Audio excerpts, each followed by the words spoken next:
Muchas gracias, senador presidente.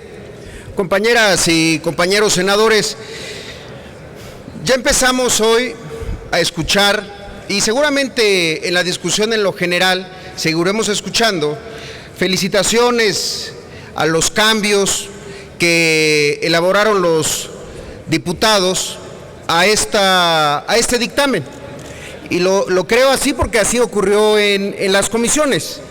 Pero honestamente, habría que revisar bien cuáles fueron esos cambios, cuáles fueron los que parecieran que son avances, y como lo ha señalado el senador Encinas, más bien son disfraces y lo mismo pero escrito de una manera diferente, y que al final de cuentas no modifica la esencia del modelo de reforma ni corrige sus deficiencias.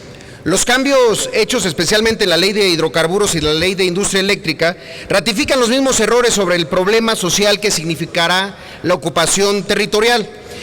Por una razón muy simple, sigue en la misma lógica de que todo se puede comprar, así lo establece de alguna manera el hecho de que la contraprestación, sea en efectivo, lo cual puede ser algo positivo si esto formara parte de un modelo completo de inclusión de las comunidades y de los poseedores de la tierra.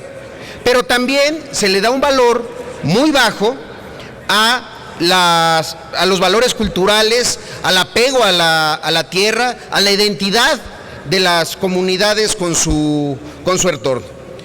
Y sin duda, me parece a mí que el camino novedoso, el camino innovador, hubiera sido diseñar un modelo en el que la participación comunitaria en los proyectos para la exploración y la extracción de hidrocarburos fuera un factor de éxito, que la participación comunitaria, eso sí hubiera sido diferente, formara parte de los elementos que facilitan el éxito y que garantizan el éxito de un proyecto, pero esto no es así. Y fíjense cómo es tan importante este tipo de debates y por qué es tan importante que nos aprendamos a escuchar. El senador Chon Orihuela, por ejemplo, en comisiones compartíamos que era un acierto que se hubiera eliminado como una opción de contraprestación el asunto de la contratación. Bueno, lo que pasa es que eso era verdaderamente lastimoso, lastimaba la dignidad de las comunidades al proponer el pago de la ocupación ofreciendo trabajos o haciendo aportaciones insignificantes. Era de verdad una reedición de la famosa encomienda de la época colonial. Ya solo faltaba que incorporáramos la mita, el repartimiento y el trajín en esta iniciativa. ¿Cómo era posible pensar que un costo al que de cualquier manera iban a tener que incurrir los inversionistas, se le pasara la factura como una forma de contraprestación a los poseedores de la tierra? ¿Y por qué digo que es importante escucharnos? Porque cuando lo eliminaron los diputados se hizo una gran celebración, cuando este es un tema que ya había estado discutido en esta tribuna. En la primera discusión en lo general, el grupo parlamentario del PRD ya lo había planteado, que era verdaderamente indignante esta fracción séptima en su inciso A y B, que planteaba esta posibilidad de contraprestación con la contratación. A pesar de que puede haber un reconocimiento de que eso se haya eliminado, los cambios siguen siendo totalmente insuficientes. Ante todo, me parece que se deben garantizar los derechos a la tierra que tienen las comunidades rurales indígenas sin amenaza de despojo bajo cualquier forma o bajo cualquier nombre. Y además, si existe el interés y la voluntad de esas comunidades para participar de otro tipo de beneficios que da su tierra, pues bueno, eso debería de ser decisión de ellos, lo cual es correcto.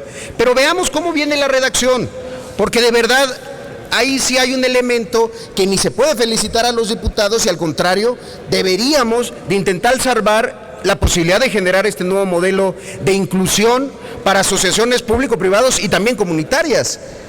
¿A qué es a lo que yo me refiero? Miren, en una de las formas de contraprestación, además del pago en efectivo, son los compromisos para ejecutar proyectos de desarrollo en beneficio de la comunidad. Esos proyectos de desarrollo deberían de ser una obligación de todo aquel que quiera hacer una intervención, a todo aquel que vaya a modificar conductas y hábitos de toda una comunidad, no como una contraprestación, como una obligación a la cual deberíamos nosotros estar impulsando para que en todos los estados donde pudiera haber este tipo de exploraciones y explotaciones, pues nos garantizaran que va a haber proyectos de desarrollo a favor de la comunidad, pero no como un compromiso, como una obligación. La gente de Chiapas, por ejemplo, de compromisos de esta naturaleza hemos escuchado una y otra vez, compromisos de interconexión carretera a cambio de, por ejemplo, la inundación de terrenos para la construcción de hidroeléctricas, compromisos de electrificación del territorio y de sus 19,000 poblaciones a cambio de seguir desarrollando la infraestructura de CFE, de la cual Chiapas no se ve favorecido porque al día de hoy no tiene una tarifa que sea más baja que el resto del país si incorporamos en la medición el ingreso de la población. Entonces, ese tipo de compromisos no pueden ser vistos como una actitud generosa. Y lo otro, una palabra que sería fundamental que se hubiera modificado y que solamente está de manera escondida con algo que puedo casi asegurar, vamos a ver cuántas veces ocurre. ¿A qué me refiero? Dice al final de ese párrafo: sin perjuicio de las modalidades de contraprestación a que se refiere esta fracción, los asignatarios o contratistas podrán proponer al propietario titular de derecho o miembros de la comunidad o localidad a la que pertenezcan la adquisición de bienes o insumos o los servicios fabricados, suministrados o prestados por dichas personas. Y termina diciendo, cuando ésta sea compatible con el proyecto. O sea, tiene un doble candado. Primero, solamente la discrecionalidad al asignatario de podrá, dice, proponer a los propietarios. Podrá, no dice deberá. Eso cambiaría las condiciones, eso cambiaría el mapa y los equilibrios en las comunidades, porque alguien que recibiera una contraprestación en efectivo podría pensar y podría imaginar invertirla para convertirse incluso en un proveedor del proyecto, pero no, aquí dice podrán. Y segundo, solamente cuando sea compatible con el proyecto. Vamos a ver cuántas veces las empresas, los inversionistas, los asignatarios ofrecen esa posibilidad y cuántas veces dicen que es compatible con el proyecto. Veremos y el tiempo dará la razón a quien así la tenga. Y por último, una última consideración. Y esta tiene que ver con algo que se esperaba que se modificara en diputados y que no ocurre así. Y esto es que hay que considerar que en adelante, producto de estas disposiciones que están a punto de aprobar sobre ocupación de tierras, es el trabajo que va a implicar para los tribunales agrarios las disputas que se presenten. ¿Por qué razón? Hay que recordar que en 2013 el Tribunal Agrario arrancó con 41,652 casos pendientes y durante todo este año, lo que va de este 2014, ya recibió otros 52,776 casos. Al cierre del año pasado logró concluir 50,122 casos, pero inició 2014 con un rezago de más de 43,000 casos.